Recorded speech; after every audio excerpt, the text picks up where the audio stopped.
In this video, we're going to show you how to use your Ease Cushion Battery Boost. In the box, you will get a battery bank along with a black charger cord and a user manual.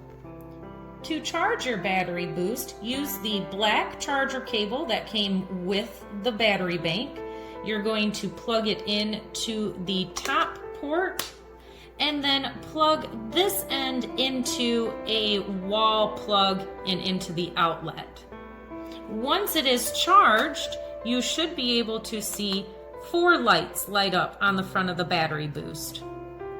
Now, to use your battery boost with your Ease Cushion, you're going to use the white charger cord that came with the cushion, and you will plug this end of the charger cord into the Ease Cushion, and you will plug this end into the top of the battery bank. Make sure that your battery bank is fully charged, and then simply turn on your Ease Cushion. This will charge and run your cushion at the same time.